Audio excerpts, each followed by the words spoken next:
बिस्मिल्लाहिर्रहमानिर्रहीम। Advocate Sufiyan vlog में आपको खुशामदीद। व्लॉग्स की इस सीरीज़ को शुरू करने से पहले जिस तरह हम आपको बता चुके हैं कि हम पंजाब के बड़े शहरों में ये जायज़ा लेने की कोशिश कर रहे हैं कि पीटीआई की तंजीम 9 मई के बाद अचानक से किस तरह से यहाँ पे कोलैप्स कर गई और यहाँ की जो मुख्तलिफ बड़े शहरों की क़यादत थी वो कहाँ पे गायब हो गई। तो इस बात का जायज़ा लेने से पेशतर हम 2011 से 2018 के अदवार का भी जायज़ा ले रहे हैं जिस ज़माने में पीटीआई पंजाब के बड़े शहरों में एक अपोजिशन का किरदार अदा कर रही थी। और हमने अपने गुज़श्ता व्लॉग में फैसलाबाद का जिक्र किया था और उसमें हमने 2011 से 2018 तक का एक तायराना जायज़ा आप लोगों के सामने पेश किया था। अब हम 2018 के इलेक्शन पे बात करने जा रहे हैं। 2018 का जब इलेक्शन होता है तो फैसलाबाद में बहुत से हैवी वेट और इलेक्टेबल्स जिन्हें कहा जाता है वो पीटीआई में शामिल होते हैं। इसमें अगर एक अहम नाम हम देखें तो वो शाही फैमिली का था जो 2018 के इलेक्शन से तकरीबन 1-2 माह पहले पीटीआई में शामिल हुए। इसी तरह से नवाब शेर वसीर जड़ांवाला से शामिल हुए। चौधरी ज़हीरुद्दीन एक मुस्लिम लीग काफ में होते थे, ये साहब शामिल हुए। डॉक्टर निसार अहमद शामिल हुए, रज़ा नसरुल्लाह घुमन शामिल हुए। ये सब लोग 2018 के इलेक्शन से फ़ौरन पहले शामिल हुए थे।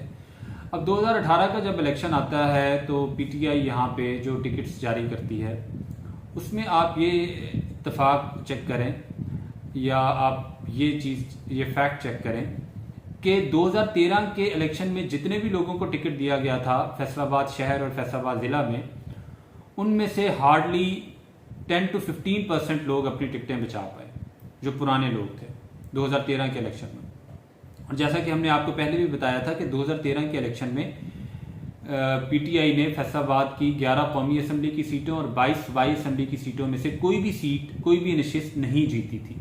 हाँ, एक बाई इलेक्शन में बाद में एक सूबाई असम्बली की सीट जीती थी। खैर, तो वो 2013 के टिकट होल्डर्स में से कोई भी तकरीबन उस तरह से 2018 वाले इलेक्शन के वक्त अपनी टिकट नहीं बचा पाया था और ज़्यादातर नए चेहरे जो कि ताज़ा शामिल हुए थे और नए शामिल हुए थे उन सबको टिकट्स दे दी गई थी।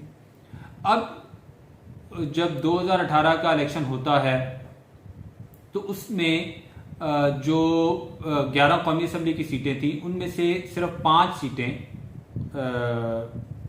तहरीक इंसाफ ने जीती थी और बाद में 1-2 लोग जो आज़ाद जीते थे जिनमें आसिम नज़ीर थे, ये बाद में तहरीक इंसाफ में शामिल हो गए थे। तो इस तरह से कुल मिला के फिर 7 सीटें हो गई थी 11 में से कौमी असम्बली की। और इसी तरह से जो 22 सूबाई असम्बली की सीटें थी उनमें से भी तकरीबन 12-13 सीटें जीती थी और बाकी सीटों पे नून लीग जीती थी और कुछ इंडिपेंडेंट भी जीते थे जो बाद में जहांगीर तरीन ने पीटीआई में शामिल करवा दिए थे।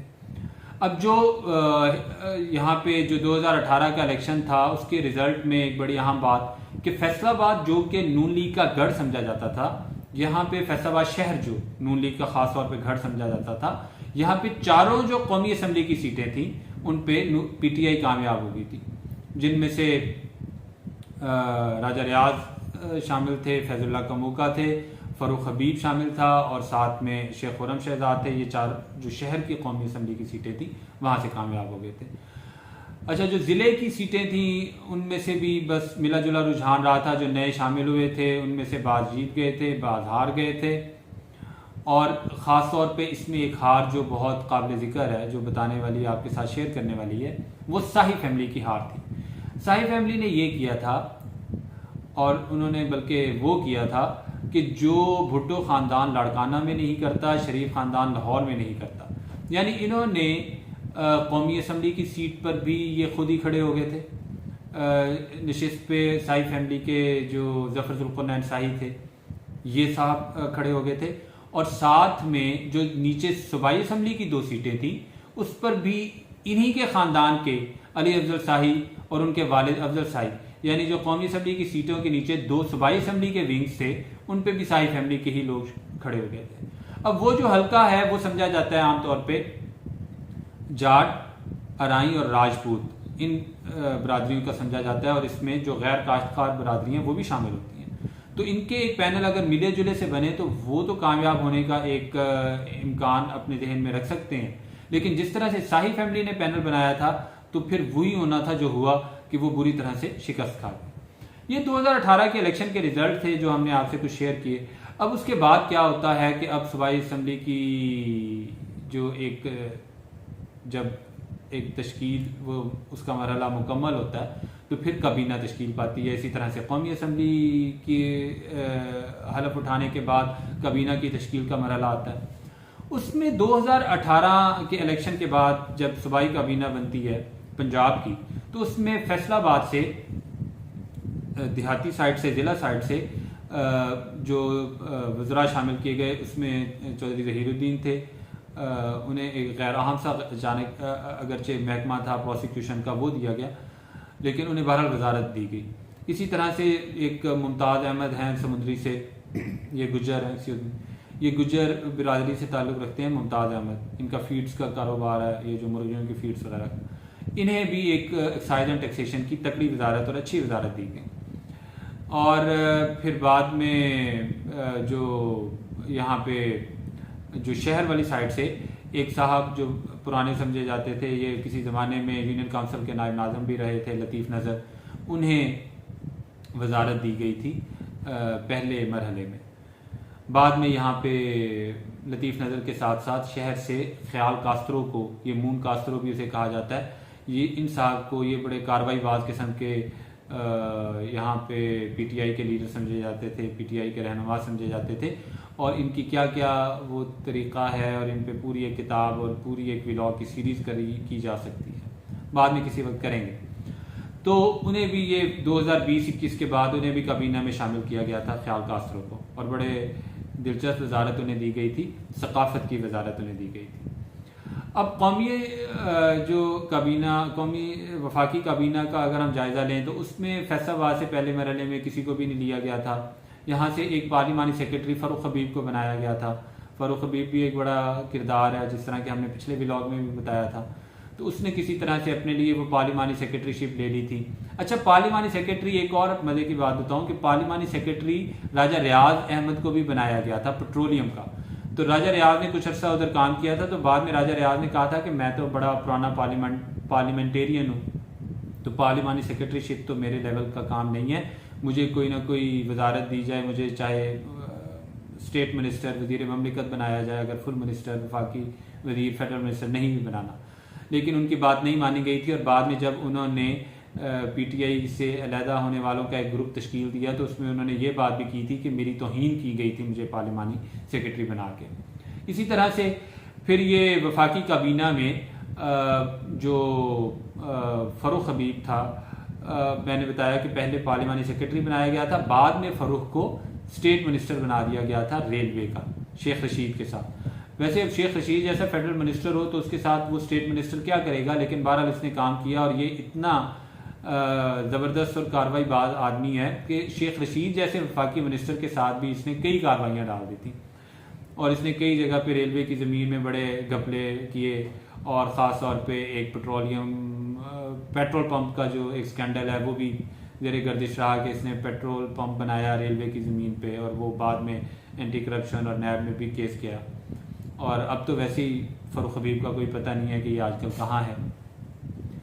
इस दौरान अगर पीटीआई की तंजीम की बात करें तो पीटीआई की जो तंजीम थी 2018 से 2022 की, तो उस ज़माने में यहाँ पे कब्ज़ा रहा फैज़ुल्लाह कमो का, और उसी सारे ग्रुप का ज़्यादातर कब्ज़ा रहा। और ये ग्रुप बुनियादी तौर पे जो पीटीआई की इंटरनल ग्रुपिंग है जो उस ज़माने में होती थी, शाह महमूद कुरैशी और जहांगीर तरीन ग्रुप, दो अलग-अलग ग्रुप होते थे।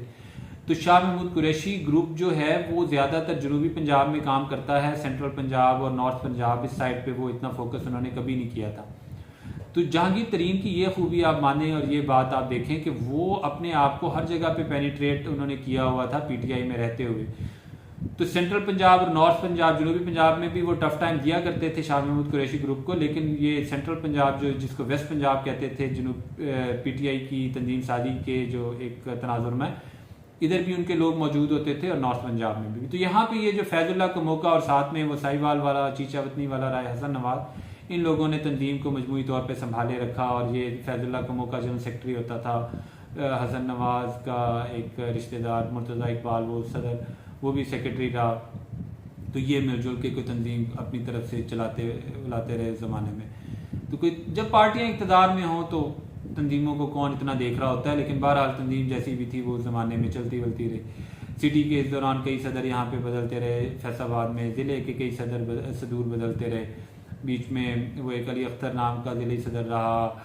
यहाँ शहर में यहाँ पे एक हसन मसूद मलिक जो था, ये PIA वाला जो अरशद मलिक है उसका ये भाई है हसन मसूद, ये साहब यहाँ पे सिटी सदर रहे।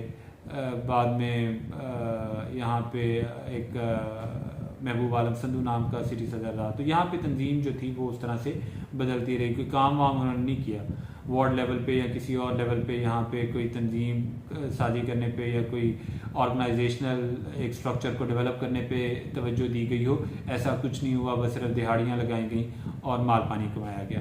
इसी दौरान यहाँ पे जो एक अदारे थे जो कि हुकूमत के अंडर आते हैं, उन अदारों ने भी यहाँ पे उन अदारों की जो सरबराही थी वो भी यहाँ के जो मुख्तलिफ अरकान असम्बली थे उन्होंने अपने ही चेलों चपाड़ों को वो पकड़ाई रखी।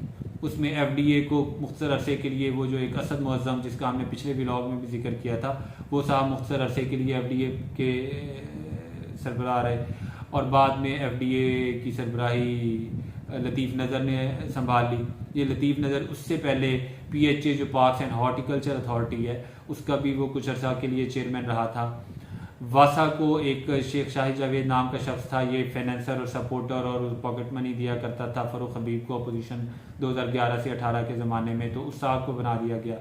इसी तरह से जो जितने बोर्ड ऑफ डायरेक्टर्स थे FTA के, वेस्ट मैनेजमेंट कंपनी के और PHA के और वासा के और ये वो इसमें जितने भी अरकान असम्बली थे उन्होंने अपने रिश्तेदार इस तरह के अपने लौंडे लपाड़े जो थे उन्हीं से किया हुआ था। मजाल है कि इन लोगों ने फैसलाबाद में किसी एक भी बंदे को, यूथ विंग के किसी बंदे को, किसी और पार्टी की तंजीम और विंग के किसी बंदे को कहीं बेहतर जगह पे अकोमोडेट किया हो। एक बंदे को इन्होंने अकोमोडेट नहीं किया। और कहीं पर इन्होंने खुद से नहीं, कहीं अपनी किसी ज़ाती ऑर्गेनाइजेशन या जगह पे अकोमोडेट नहीं करना था, इन्होंने किसी गवर्नमेंट के अदारों में या किसी बोर्ड्स में और किसी और जगहों पे अकोमोडेट करना था। और सरकार के ही खर्चे से कोई अगर एजाज़िया मिलता या पर्क्स एंड प्रिविलेजेस मिलती उन लोगों को तो वो सरकार की तरफ से मिलनी थी, लेकिन मजाल है कि इन लोगों ने ऐसा कुछ किया हो। तो ये इसी तरह से इन्होंने 2018 से 2021-22 और जब तक ये हुकूमत तब्दील नहीं हुई थी, वफाकी हुकूमत पहले तब्दील हो गई थी 10 अप्रैल 2022 को, और उसके बाद सूबाई जो असम्बली थी वो भी तहलील कर दी गई दिसंबर 2022 और जनवरी 2023 के अरसे के दौरान। तो फिर ये इनका जो दिहाड़ियाँ लगाने का सिलसिला और जो इनके मज़े थे वो सारे के सारे ख़त्म हुए। और तंजीम इन्होंने जिस तरह के पहले आपको बताया, तंजीम इन्होंने ना बनानी थी ना बनाई। इनका सारा फोकस जो था वो सिर्फ दिहाड़ियाँ लगाने पे था, पैसे कमाने पे था। इन्होंने रज के फैसलाबाद में इन लोगों ने पैसे कमाए जिनका आपके सामने मैंने जिक्र किया है। और बाद में क्या हुआ, फिर 9 मई आ गया, फिर 9 मई हुआ और 9 मई के बाद फैसलाबाद में जो पार्टी का क्या हाल हुआ और यहाँ पे कौन कौन से लोग रह गए और कौन कौन से लोग भाग गए, इसका जिक्र हम आपके साथ अगले व्लॉग में करेंगे। तब तक के लिए हमें इजाज़त दीजिए। अल्लाह हाफ़िज़।